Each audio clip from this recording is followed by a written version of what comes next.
சேது, தமிழ் 2 பேருமே சேர்ந்து வராங்க மறு வீட்டுக்கு. மறு வீட்டுக்கு வரும்போது அவ்ளோ சந்தோஷமா இருக்காரு தமிழோட அப்பா. "வாங்க மாப்பிள வாங்க" அப்படின்னு சொல்லிட்டு வரவேற்கிறாரு. "என்ன பேனர்லாம் அடிச்சிருக்கீங்க?" அப்படின்னு சொல்லிட்டு சேது கேட்குறாரு. "ஆமா, பின்ன எங்க வீட்டு மாப்பிள வந்தா எல்லாருக்கும் தெரிய வேணாமா? இந்த ஊருக்கே தெரியணும். இது ஒரு தங்கமான மாப்பிள்ளை, என் பொண்ணை கல்யாணம் பண்ணா இதெல்லாம் பண்ணி தானே ஆகணும். நல்லா இருக்கா மாப்பிள?" அப்படின்னு சொல்லிட்டு அவங்க அப்பா கேட்குறாரு. எல்லாம் நல்லா தான் இருக்குது, இருந்தாலும் நிறைய செலவாயிருக்குமே" அப்படின்னு சேது சொல்கிறாரு.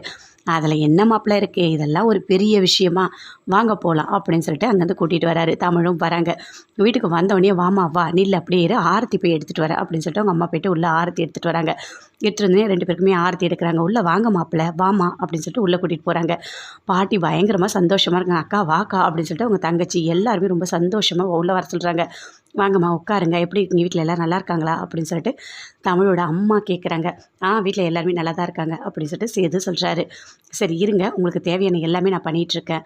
நீங்கள் போய்ட்டு மூஞ்சி கைக்கெல்லாம் கழுவிட்டு வாங்க" அப்படின்னு சொல்கிறாங்க. அதே மாதிரி போயிட்டு தேவையான எல்லாமே கறி, மீன் எல்லாமே சூப்பராக வாங்கிட்டு வராங்க. வாங்கிட்டு வந்து நல்லா சமைக்கிறாங்க. சமைச்சிட்டு நல்லா விருந்தெல்லாம் போடுறாங்க. அவரும் சாப்பிட்றாரு. "நல்லா இருக்கா மாப்பிள?" அப்படின்னு சொல்லிட்டு கேட்குறாங்க. எல்லாமே சூப்பராக இருக்குது. உங்கள் கை பக்குவத்தில் சமைக்கிறதுனா சாதாரண விஷயமா? ரொம்ப நல்லா இருக்குது" அப்படின்னு சொல்லிட்டு சேது சொல்கிறாரு. "இல்லை, தமிழுக்கு தான் சமைக்கவே தெரியாது. நான் தான் கற்றுக் கொடுக்கல. அதனால் ரொம்ப கஷ்டப்பட்டா பாவம். ஏதோ நல்லா சமைச்சு இதோ வந்திருக்காளே, அதுவே பெரிய விஷயம். கண்டிப்பாக தமிழ், நீ இன்னும் நல்லா சமைப்ப" அப்படின்னு அவங்க அம்மா சொல்கிறாங்க. சரிம்மா சரிம்மா, போதும் போதும், எனக்கு நிறைய வைக்காதீங்க" அப்படின்னு சொல்லிட்டு தமிழ் சொல்கிறாங்க. 2 பேருமே சேர்ந்து சாப்பிட்டுட்டு இருக்காங்க. "நல்லா சாப்பிடு தமிழ், நல்லா சாப்பிடு" அப்படின்னு சொல்கிறாங்க. "என் மாப்பிள்ளை நீங்களும் நல்லா சாப்பிடுங்க" அப்படின்னு சொல்லிட்டு தமிழோட அப்பா சொல்கிறாரு. போதும் போதும், எனக்கு நானும் சாப்பிட்றேன்" அப்படின்னு சொல்லிட்டு 2 பேருமே சேர்ந்து சாப்பிட்டுட்டு இருக்காங்க. அதை பார்த்துட்டு இருக்காங்க. பாட்டி, தங்கச்சி எல்லாருமே, "நீங்கள் நல்லா சாப்பிட்ணும் சரியா?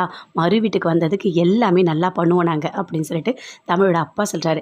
"இல்லை இல்லை, அதெல்லாம் ஒன்றும் இல்லை, நீங்கள் எப்பவும் போல் கவனிச்சா போதும், பெருசாக நீங்கள் எதுவும் பண்ண வேண்டாம்" அப்படின்னு சொல்லிட்டு சேது சொல்கிறாரு. "அதெல்லாம் இல்லை மாப்பிள்ள, நீங்கள் என்றைக்குமே எங்களுக்கு ஸ்பெஷல் தான். நீங்கன்னா என்ன சொல்கிறதுன்னு எனக்கு தெரியல.